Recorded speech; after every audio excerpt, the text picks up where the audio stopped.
Assalamualaikum warahmatullahi wabarakatuh. Bismillahirrahmanirrahim. Alhamdulillahi rabbil alamin. Wassalatu wassalamu ala ashrafil anbiya'i wal mursalin, Nabiyyina Muhammadin wa ala alihi wa sahbihi ajma'in. Rabbi shrah li sadri wa yassir li amri wahlul 'uqdatan min lisani yafqahu qawli, amma ba'd. Subhanaka la ilma lana illa ma 'allamtana innaka antal alimul hakim, wa la hawla wa la quwwata illa billahil aliyyil azim. Muslimin dan muslimat, hadirin dan hadirat yang dirahmati Allah Subhanahu wa taala sekalian. Alhamdulillah, kita puji Allah Subhanahu wa taala dengan sepenuh pujian dan setinggi-tinggi puji. Karena dialah Allah yang maha agung, dialah Allah yang segala sesuatu berada di dalam kekuasaannya. Dialah Allah yang maha tunggal, satu-satunya Tuhan yang benar, dan dialah Allah tempat bergantungnya segala sesuatu. Lalu kita puji Allah di atas segala nikmat yang Allah kurniakan kepada kita, sehingga pada malam ini dapat kita kembali bertemu, duduk dalam majlis ilmu, berbicara tentang agama kita dan berbicara tentang hakikat diri kita dan perjalanan hidup kita menuju ke alam abadi. Tidak lupa kita memanjatkan selawat serta salam atas Nabi junjungan kita, Nabi Muhammad sallallahu alaihi wasallam. Dialah Rasul yang menjadi pilihan Allah untuk kita, yang Allah pilih baginda diutuskan sebagai Nabi yang terakhir. Baginda sallallahu alaihi wasallam diutuskan oleh Allah menerima wahyu, bermula daripada peristiwa Gua Hira sampailah berakhirnya kehidupan Nabi, bermulanya wahyu di Gua Hira di Mekah, dan berakhirnya kehidupan Nabi setelah hijrah di Madinah. Cukup 23 tahun dakwah Nabi sallallahu alaihi wasallam. Dalam umurnya Nabi habiskan untuk umat.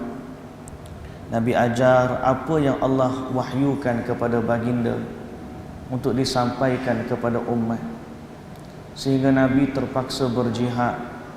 Nabi dicaci, dihina, dicela, dianiaya, dizalimi, macam-macam, sehingga akhirnya Nabi luka, patah gigi, pecah pipi, dipukul dengan pedang, dibaling dengan batu. Semua ni Nabi buat untuk umat. Baginda memikul amanah yang besar dari Allah Subhanahu wa taala untuk menyampaikan wahyu Allah kepada seluruh umatnya dan membawa umat ini ke atas landasan yang benar yang diredai oleh Allah Subhanahu wa taala. Karena itu kita berselawat ke atas baginda sallallahu alaihi wasallam. Juga selawat ke atas ahli keluarga baginda yang suci, para isteri Rasulullah, pada anak-anaknya, dan juga para sahabatnya yang mulia yang berjuang bersama dengan baginda, yang bersama-sama dengan baginda waktu senang dan susah. Seterusnya kepada seluruh umat yang berpegang kepada sunnah Nabi sallallahu alaihi wasallam sampailah hari kiamat. Selawat dan salam ke atas mereka semua, dan kita doakan kepada Allah Subhanahu wa taala agar Allah juga memandu kita, memberikan taufik kepada kita untuk berada di atas jalan yang telah Nabi sallallahu alaihi wasallam sampaikan kepada umat. Mukaddimah itu kita sebut sebagai ingatan untuk kita semua bahawa inilah tugas dan peranan kita. Hidup kita ni muslimin dan muslimat yang dirahmati Allah, kena senantiasa berusaha untuk memperbaiki diri kita. Dan untuk memperbaiki diri kita ni, kita minta bantuan dengan Allah Subhanahu wa taala setiap hari, setiap waktu. Mana dia? Doa kita dalam surah Al-Fatihah. Kita minta kepada Allah dalam surah Al-Fatihah, ihdinas siratal mustaqim. Apa maksud doa ni? Ya Allah, tunjukkanlah kepada kami jalan yang lurus. Tujuan apa kita minta dengan Allah hidayah kepada jalan yang lurus? Untuk kita perbaiki diri kita, untuk kita islahkan diri kita, untuk kita taat kepada Allah yang telah menciptakan kita, untuk kita meninggalkan perkara-perkara yang mendatangkan kemurkaan Allah Subhanahu wa taala. Jadi kita minta dengan Allah hidayah ni tujuannya untuk kita memperbaiki diri kita. Tapi muslimin dan muslimat yang dirahmati Allah, memperbaiki diri bukan sekadar memperbaiki diri kita dengan cara kita, tidak. Tetapi yang kita diminta dalam agama kita ialah setiap waktu dan masa kita perbaiki diri kita, biar kita sama dengan utusan Allah yang Allah utuskan untuk kita. Sebab tu kita bukan sekadar ihdinas siratal mustaqim. Allah Ta'ala lanjutkan doa tu untuk kita, siratal ladzina an'amta alaihim. Tunjukkan kami ya Allah jalan orang-orang yang Engkau beri nikmat. Siapa dia orang yang beri nikmat? Jalan Nabi, jalan Siddiqin, jalan Syuhada, jalan Salihin. Yang mana semua ni kembali kepada jalan yang diredai oleh Allah Subhanahu wa ta'ala. Sebab tu sebenar-benarnya muslimin dan muslimat, jalan yang telah diredai oleh Allah yang kita sebut sebagai siratal mustaqim ni, dia dah ada dah, komplit dah pun, dah ada komplit, jelas, tidak tersembunyi. Kata Nabi sallallahu alaihi wasallam, taraktukum ala mahajjatil bayda lailuha kanahariha la yazighu anha illa halik.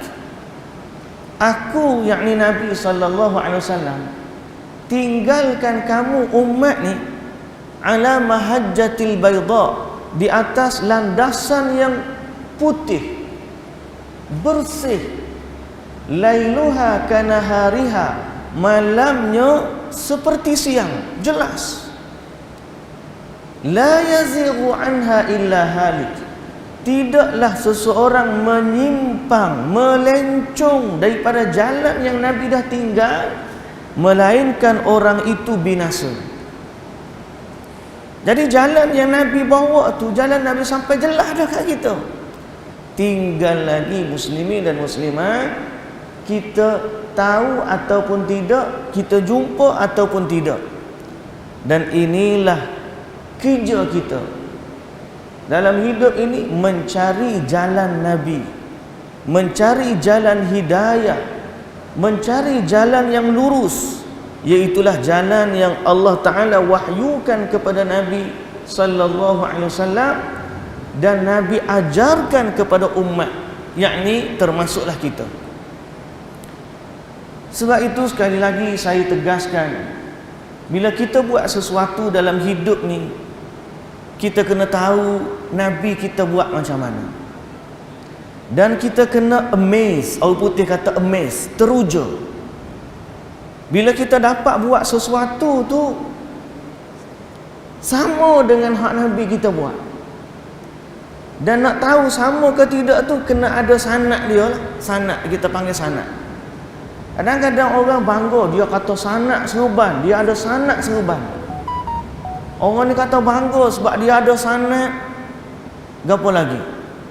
Sanad, selain sanad serban, sanad rambut contoh. Ada sanad capan, selipar. Walhal semua sanad-sanad tu tidaklah ditekankan oleh ulama-ulama silam. Yang paling dia tekankan ialah sanad dari sudut amalan. Maknanya kalau orang tanya, kenapa kita buat macam ni? Jawapan dia, Sebab aku dapat tahu Nabi buat macam ni. Ini sanad dalam beramal. Sebagai contoh, sahabat-sahabat Nabi radhiyallahu anhum ajma'in, bila dia ambil wudu, orang pun tengok dia ambil wudu, dia akan kata apa? Beginilah aku tengok Nabi sallallahu alaihi wasallam berwudu. Dia bangga, amazed dia tu bila dapat tahu sesuatu yang Nabi buat. Sebagaimana saya pernah ceritakan kepada tuan-tuan muslimin dan muslimat, seorang sahabat nama dia Ibnu Umar radhiyallahu anhuma. Dalam perjalanan pergi haji 70 kafilah duk ikut dia ni. Tiba-tiba dia berhenti di satu tempat dan dia berhentikan 70 kafilah. Berhenti sekejap. Dia pun pergi balik pokok, dia pun kencing situ. Lepas dia balik, orang tanya dia, kenapa kamu hentikan kami? Dia kata, aku berhenti pergi kencing sekejap. Orang lain kata, kalau nak kencing, kamu je lah kencing, biar kami jalan. Tak, kenapa kamu berhentikan 70 kafilah? Dia kata apa? Sebab aku nak bagi tahu kamu, disitulah aku tengok Nabi sallallahu alaihi wasallam berhenti kencing dalam perjalanan haji Nabi. Bangganya mereka nak bagi tahu sesuatu yang mereka dapati daripada Nabi sallallahu alaihi wasallam. Sebab tu sahabat hatta cara makan, cara duduk, cara makan dengan tangan kanan, semua mereka akan amazed. Bahasa dia, wow. Dia akan kata, Masya Allah, hak ni ke Nabi buat? Beginikah Nabi buat? Dia akan amazed, dia akan rasa teruja bila dia tahu hak ni hak Nabi. Sebaliknya mereka tidak akan teruja sedikit pun seandainya dia bukan daripada Nabi sallallahu alaihi wasallam. Siang tadi saya ada satu kuliah muslimin dan muslimat yang dirahmati Allah. Kuliah tu berkaitan dengan kitab Talbis Iblis, tipu daya iblis. Dia cerita tentang salah satu bentuk tipu daya iblis, ialah pada orang-orang yang bila berzikir sampai histeria, sampai tak sedari, dan dia anggap tahap tersebut adalah satu benda yang zikir tahap tinggi. Zikir sampai ke satu tahap khayal atau tak sedar diri. Sampai peringkat mungkin mengoyakkan baju, sampai peringkat mungkin terguling-guling. Lalu penulis buku tu, Al-Imam Ibnul Jauzi, dia menceritakan bahawa antara hujah mereka ialah kisah-kisah orang soleh, yang mana mereka kata tak sedar diri ni sebahagian daripada tahap keimanan yang ada pada orang soleh. Dia pun bawa cerita adanya Salman Al-Farisi, kata dia bila dengar satu ayat Quran, tiba-tiba Salman dengar pengsan Salman. Lepas tu dia bawa pula cerita seorang lagi, di mana orang tu bila dia dengar ayat Quran pengsan daripada zuhur sampai maghrib. Jadi menunjukkan tingginya tahap iman mereka kepada Allah sampai peringkat dengar Quran pun pengsan. Kita pun dengar, oh hebatnya.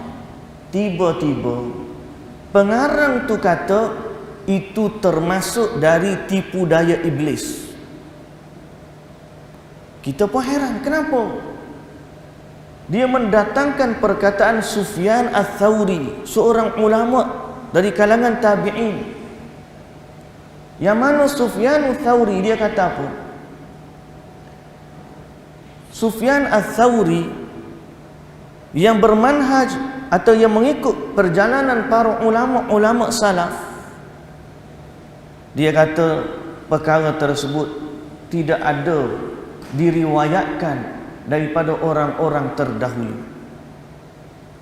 Bila salah seorang daripada anak kepada Abdullah ibn Zubair, Nama dia Amir bin Abdullah ibn Zubair ibn al-Awwam, cucu kepada, cicit kepada Abu Bakar As-Siddiq radhiyallahu anhu, cicit Abu Bakar. Jadi Abu Bakar ni dia ada anak dia nama Asma binti Abi Bakar. Asma binti Abi Bakar dia kahwin dengan Az-Zubair ibn al-Awwam. Dapat anak nama dia Abdullah ibn Zubair. Jadi Abdullah ibn Zubair ibn al-Awwam, mak dia adalah anak kepada Abu Bakar As-Siddiq. Cucu Abu Bakar ni ada satu lagi orang anak nama dia Amir bin Abdullah bin Az-Zubair bin Awwam. Amir ni dia balik, dia bagi tahu kepada ayah dia. Jadi cici Abu Bakar balik bagi tahu kepada ayah dia yang merupakan cucu Abu Bakar As-Siddiq radhiyallahu anhu. Dia bagi tahu, dia kata, aku jumpa satu kumpulan manusia yang aku tak pernah tengok mereka ni kebaikan sepertinya. Macam mana dia baik? Bila baca Quran dia pengsan. Bila baca Quran dia pengsan. Tuan-tuan, kalau kita dengar pun kita kata hebat. Tapi cucu kepada Abu Bakar As-Siddiq ni dia kata apa? Wahai anakku, lepas ni jangan lagi kamu pergi bertemu dengan mereka. Jangan pergi dah. Anak dia apa pelik apa pula ayah aku tak bagi pergi berkawan dengan satu kumpulan yang pada dia orang yang kuat iman, sampai peringkat bila baca Quran pengsan. Apa jawapan Abdullah ibn Zubair ibn al-Awwam? Dia kata, aku telah melihat generasi-generasi sahabat dulu bersama dengan Nabi sallallahu alaihi wasallam, yang mana sifat takut mereka kepada Allah tidaklah melampaui, melainkan mereka menangis kerana takutkan Allah dan hati mereka bergetar kerana takut kepada Allah. Tak ada yang jadi histeria, tak ada yang hilang akal, dan tak ada yang pengsan. Bererti apa yang dia nak kata, jalan agama ni kita kena tengok orang hak dahulu daripada kita, generasi yang terbaik, dan mereka itulah kita tuju. Sehingga Sufyan Ats-Tsauri, aku tak pelik kalau orang dia tiba-tiba berzikir pengsan, tak pelik. Pasal apa? Sahabat-sahabat Nabi yang lebih suci iman mereka, yang lebih bersih hatinya, tak ada pun sampai ke tahap tu. Tuan-tuan nampak tak apa yang saya nak sebut ni?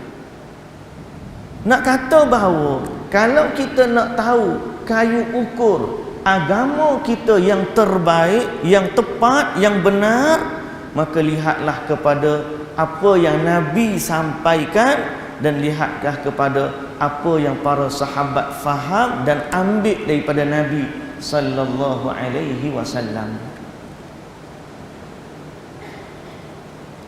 Dan perkara inilah yang kita kena wow. Bila kita kata Nabi buat macam ni, kita pun kata wow. Sebab apa tuan-tuan? Bila kita dalam Ramadan, kita panggil orang supaya iktikaf. Dalam bulan Ramadan, 10 akhir Ramadan, kita kempen masyarakat untuk iktikaf di akhir Ramadan. Jawapannya tidak lain. Sebab bila kita baca, rupa-rupanya Nabi kita beriktikaf di akhir Ramadan. Lalu kita wow, ini adalah benda yang Nabi buat. Sedang berapa banyak sunnah-sunnah Nabi yang orang dah tinggalkan. Orang lupa pun kepada sunnah Nabi. Jadi kerja kita muslimin dan muslimat yang dirahmati Allah, sekali lagi saya tegaskan bahawa kita kena cari apa hak Nabi bagi tahu kepada sahabat. Kerana yang Nabi bagi tahu kepada sahabat, ia adalah saranan Nabi untuk sekalian umat termasuk kita. Cari. Dan kita kena berusaha sebagaimana Nabi sallallahu alaihi wasallam bagi galakkan kepada kita. Nabi kata, man salaka tariqan yaltamisu fihi ilman sahhalallahu lahu bihi tariqan ilal jannah. Siapa yang menyusuri satu jalan untuk mencari ilmu, nak tahu hak Nabi ajar ni, man salaka tariqan, dia berusaha datang daripada jauh ni. Ada sahabat kita mari daripada Sepang ni tuan-tuan, hujan lagi mari daripada Sepang semata-mata nak dengar kuliah. Yaltamisu fihi ilman. Tapi kalau dia niat benda lain tak tahu lah. Kalau niat ilmu, Allah Ta'ala nak bagi jamin, sahhalallahu lahu bihi tariqan ilal jannah. Allah permudahkan bagi dia jalan menuju syurga. Ada galakan untuk kita mencari ilmu. Ada mari daripada Gombak, redah hujan mari sampai, alhamdulillah. Ini galakan. Pasal apa orang sanggup redah hujan? Dia amazed, dia teruja dengan hadis Nabi. Aku sanggup redah kerana Nabi bagi galakan untuk kita mencari ilmu. Usaha kita kena ada untuk mencari sesuatu yang telah diwariskan oleh Nabi kepada umatnya. Sebab itu para ulama hadis dulu mengembara ribuan kilometer. Imam Bukhari daripada tanah Bukhara tu bermusafir sampai ke tanah Arab, sampai ke Baghdad, sampai mencari ilmu bagaimana apa hak Nabi sallallahu alaihi wasallam sampaikan. Imam Muslim daripada Naisabur juga belah-belah hak Tantan lah ni tu, mawara'an nahar, bermusafir menginfakkan harta dia untuk mencari hadis Nabi sallallahu alaihi wasallam. Sahabat Nabi ada sampai daripada Madinah ataupun tabi'in daripada Madinah pergi sampai ke Mesir, tanya satu hadis je, betulkah Nabi bagi tahu macam ni? Ya, patah balik daripada Madinah pergi ke Mesir, patah balik berapa ribu kilometer semata-mata nak dengar satu hadis yang Nabi sallallahu alaihi wasallam sampaikan. Muslimin dan muslimat yang dirahmati Allah, sebab tu saya kata hidayah ni harga dia mahal. Hidayah ni harga dia mahal. Kita dapat petunjuk Allah melalui apa yang Nabi sampaikan, nikmatnya mahal.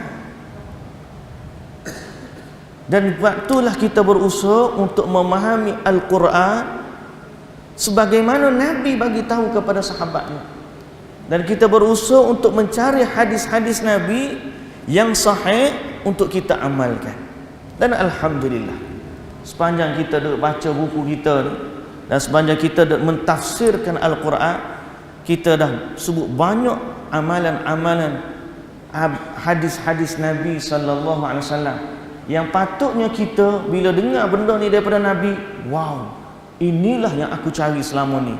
Wow, inilah yang aku nak buat. Wow, inilah perkara yang paling aku suka, kerana inilah perkara yang Nabi sallallahu alaihi wasallam sampaikan kepada umat. Muslimin dan muslimat yang dirahmati Allah, maka penjelasan huraian kepada tu kita dah baca sebelum daripada ni. Sunnah-sunnah daripada bangun tidur, solat sunnah, solat qiyamul lail, macam-macam. Sampailah sunat ketika azan, sunat ketika wudu, sunat ketika hak Nabi buat.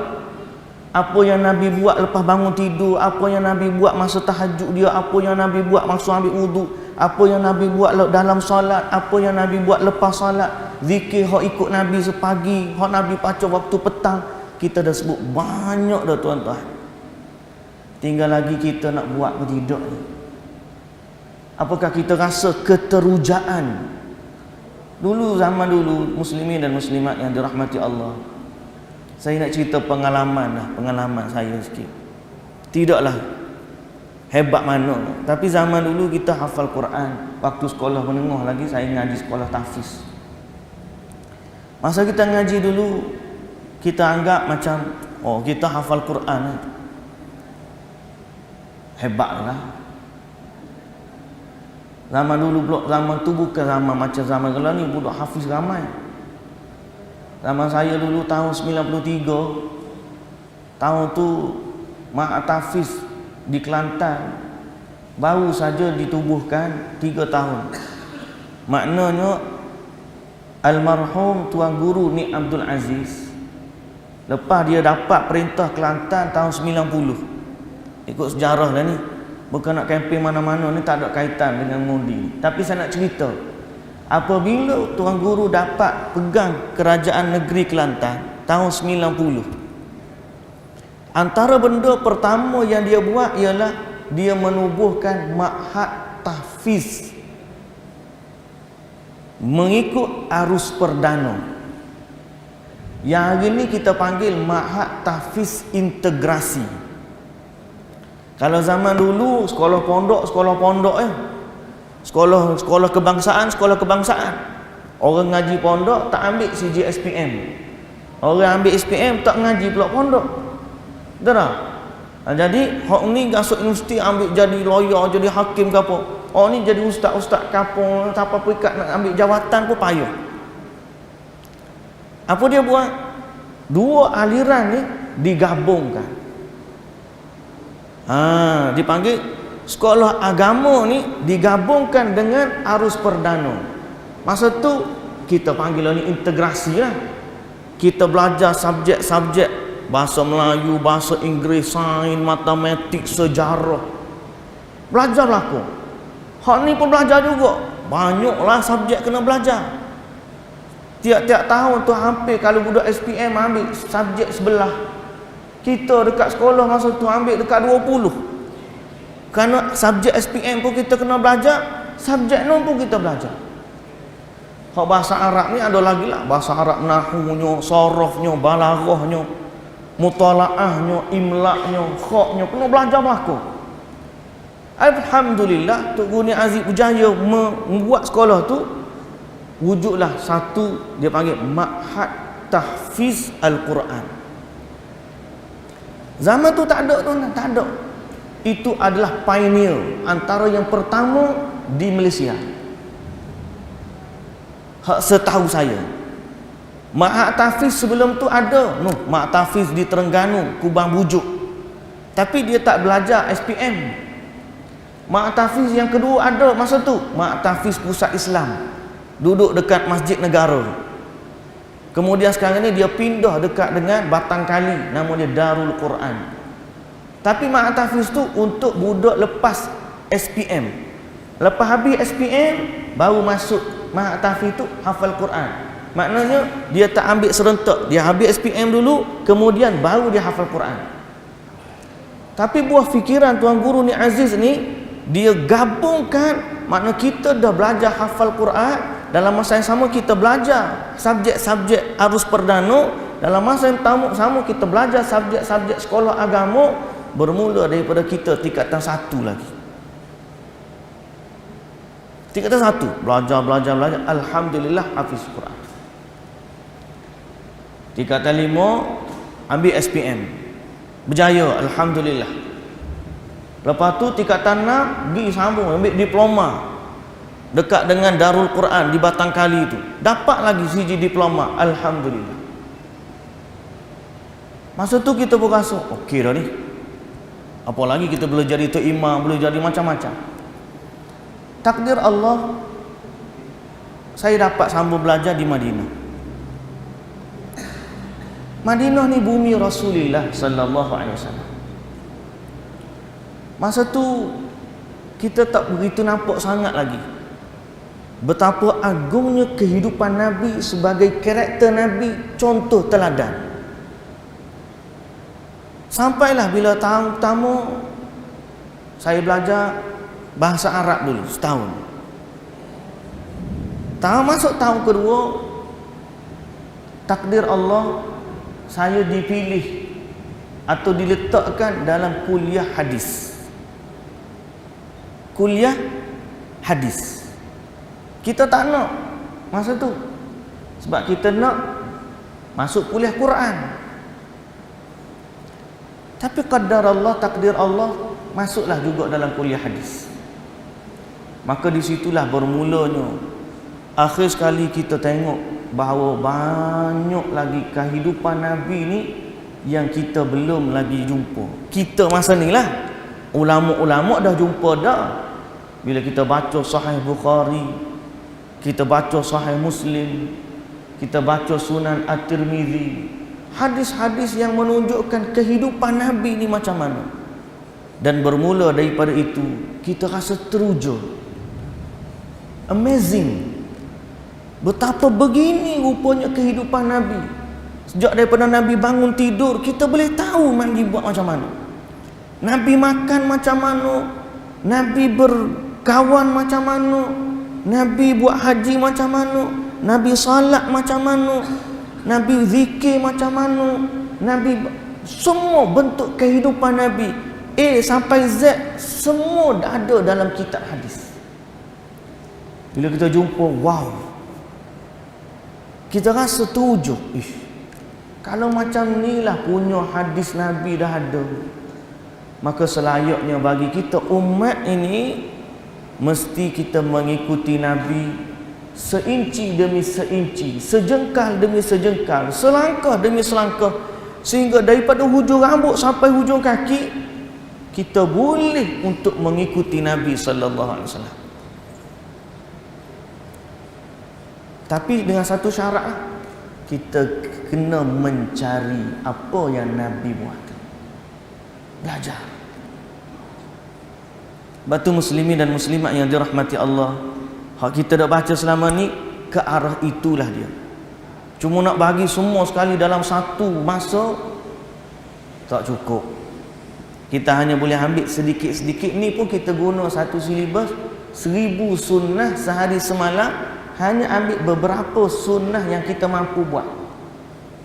Banyak lagi hak sabda-sabda Nabi yang kita boleh baca lepas daripada ni. Muslimin dan muslimat yang dirahmati Allah, jadi sambungan kepada hak kita nak tambah lagi apa yang Nabi buat, ialah sunnah-sunnah Nabi ketika bertemu dengan manusia, bertemu orang. Nabi ni kalau jumpa orang macam mana? Yang pertama, Nabi sangat suka bagi salam. Jumpa orang bagi salam. Sampai sahabat dengan Nabi ni berlumba-lumba nak bagi salam. Kalau jumpa siapa dulu bagi salam. Tapi biasanya Nabi dulu champion, Nabi dulu akan bagi salam. Dan Nabi SAW bagi tahu kepada kita, apabila orang tanya Nabi SAW, ayyul islami khair, Rasulullah, Islam yang macam mana yang baik? Islam yang macam mana baik? Kata Nabi SAW, tut'imut ta'am. Pertama, kamu bagi makan pada orang, buat jamuan. Jadi buat jamuan makan ni antara sunnah yang Nabi suka buat. Walaupun dalam rumah Nabi tak ada makanan, tapi Nabi suka buat jamuan. Kadang-kadang dapat satu mangkuk susu, Nabi panggil satu masjid. Dengan mukjizat Nabi, alhamdulillah, susu semangkuk tu cukup untuk satu masjid. Kadang-kadang dapat makanan sedikit, orang panggil Nabi, marilah Nabi, ajaklah 2-3 orang. Nabi panggil juga satu masjid mari. Berdebar tuan rumah. Cukup ke tidak ni? Nabi kata, aku sampai, panggil aku dulu masuk. Akhir sekali Nabi masuk, Nabi kacau tempat lauk dia. Kemudian orang bubuh. Habis satu masjid tu makan, makanan masih ada. Kadang-kadang ada orang datang ke rumah Nabi. Rumah Nabi tak ada makanan. Nabi tanya sahabat-sahabat, siapa boleh layan tetamu aku ni, bagi makan kat dia? Ada satu kisah seorang sahabat ni, punyalah dia nak bagi makan, padahal rumah dia tak ada makanan. Dia kata kepada Nabi, ya Rasulullah, aku sanggup. Dia balik tetamu Nabi tu rumah dia, bagi tahu kepada isteri dia, yang panggil sayang lah dah, sayang, ada tetamu Nabi ni, abang bawa balik ni, ada makanan tak rumah kita? Isteri dia kata, la ilaha illallah bang, bahasa kita lah ni, mana ada makanan kat rumah kita, ada cukup makanan untuk kita malam ni tu. Jawab di suami dia macam ni, tak apa, Buatlah macam mana makanan ada hidang, kita panggil dia makan. Waktu dia nak makan, abang akan pura-pura betulkan pelita, mati pelita. Lepas tu kita makan dalam gelap. Kita buat bunyi kita makan, biar tetamu kita kenyang. Sampai tahap tu sahabat-sahabat ni suka bagi orang makan. Sebab apa? Sebab Nabi SAW mengajarkan kepada sahabat, kita bagi orang makan, itu salah satu daripada Islam yang baik. Hadis tu tak habis lagi. Nabi kata lagi, wa taqra'us salam ala man ta'rifu wa ala man arafta wa man lam ta'rif. Yang kedua, kebaikan Islam atau Islam yang baik ni, kamu bagi salam kepada orang, sama ada kamu kenal ke atau kamu tak kenal, kamu bagi salam. Kita pergi jumpa, Assalamualaikum. Naik masjid tengok ada orang mari awal, Assalamualaikum, apa khabar? Kita ni kalau acak-acak bagi hal dia pun tengok apa hal dia ni. Betul ke tak betul? Kita jadi begitu pula. Padahal sepatutnya itulah sunnah. Hak lagi dahsyat dia jumpa tak bagi salam pun. Dia kata, apa khabar? Angkat tangan. Apa cerita hari ni? Apa cerita terus? Bagilah salam. Setengah-setengah tu telefon. Hello? Hello? Bagilah salam. Angkat telefon. Assalamualaikum. Orang pun jawab Waalaikumsalam. Ni dah main. Hello? Hello? Oh, apa cerita hari ni? Tak ada salam.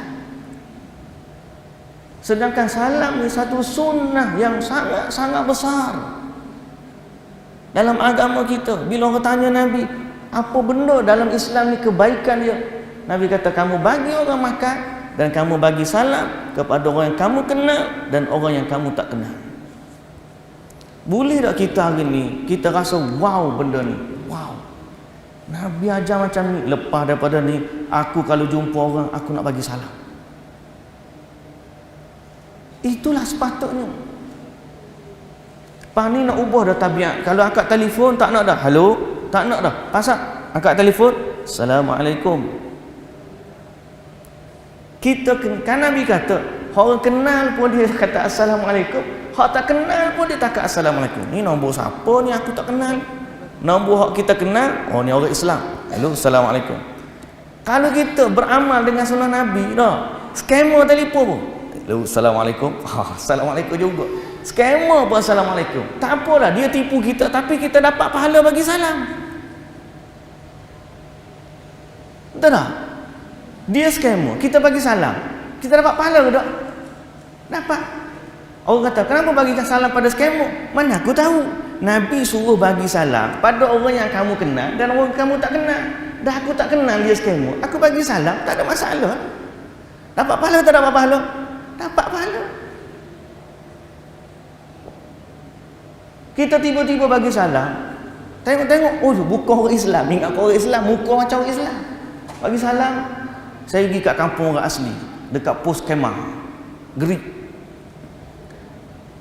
Saya lupa nama dia. Apa nama dia? Nama dia nama Melayu, nama dia. Saya lupa nama dia. Saya bila tengok nama dia, saya bagi Assalamualaikum. Dia pun jawab, saya orang asli. Yalah, Assalamualaikum. Cikgu mari. Ustaz, dia bukan orang Islam ni. Oh, saya kata, tak ada apa, tidak minta maaf, kata. Tapi bila kita bagi salam pada orang kita tak kenal, dapat pahala ke tak dapat pahala? Dapat tak? Siapa suruh? Nabi suruh. Kita patut amazed. Benda hak Nabi suruh. Wow. Ubah tabiat. Nombor tak kenal ni, mari siapa dia ni? Assalamualaikum. Ya, saya. Dia pun Waalaikumsalam warahmatullahi. Dan benda hak biasanya perkara yang wajib ni banyak pahala daripada yang sunat. Tuan-tuan tahu tak, ada satu teka-teki, orang buat teka-teki dalam bab fiqh. Apa benda, hukum benda tu sunat, tapi dia pahala dia lagi banyak daripada yang wajib. Biasanya benda wajib, pahala dia besar lagi daripada yang sunat. Tapi ada satu teka-teki fiqh, balik ni buat teka-teki ke anak-anak kita. Ustaz ajar hari ni, ada satu benda dalam fiqh, benda ni sunat tapi pahala dia lagi besar daripada yang wajib. Apa dia? Kita jawab lepas azan. Azan dah. Allahu Akbar, Allahu Akbar, Allahu Akbar, Allahu Akbar.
Allahumma salli ala Muhammadin wa ala ali Muhammad.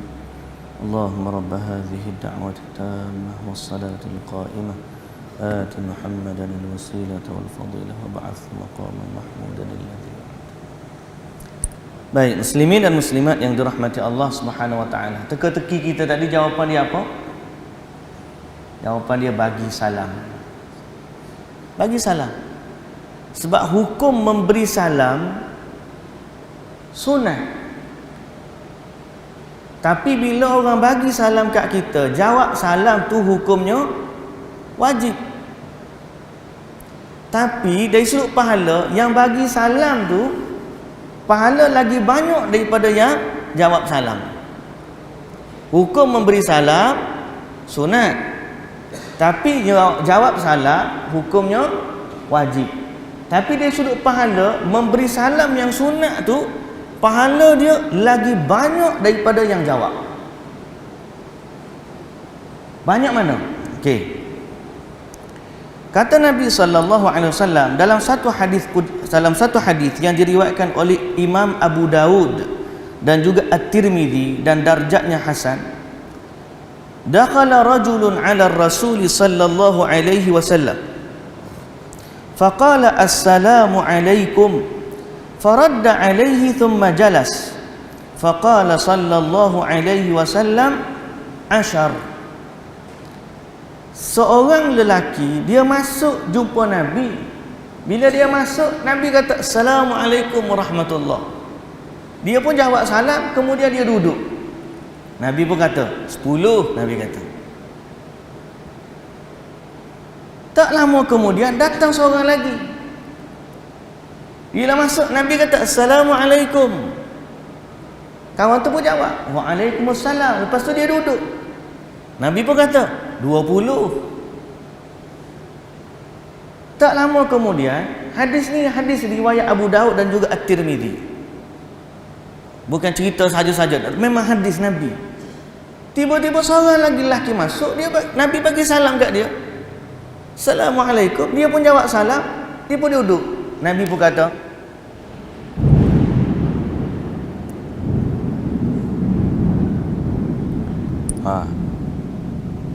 lebat benar hujan ni.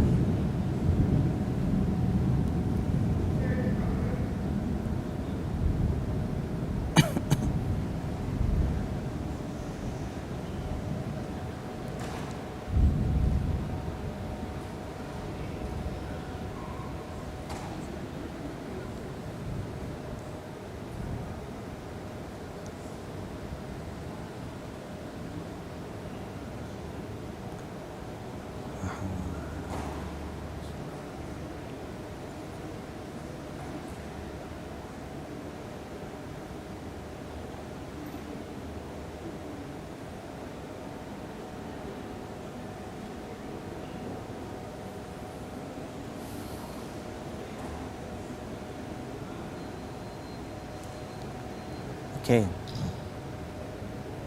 Cubaan. Okey. Jadi kita sambung. Lepas yang ketiga masuk, Nabi bagi salam, dia jawab. Lepas tu Nabi kata 30. Jadi berdasarkan hadis tersebut, satu orang bagi salam kepada 3 orang, dia dapat 30 pahala.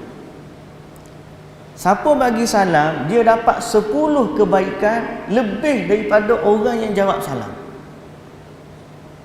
Kita bagi salam, assalamualaikum, dapat 10.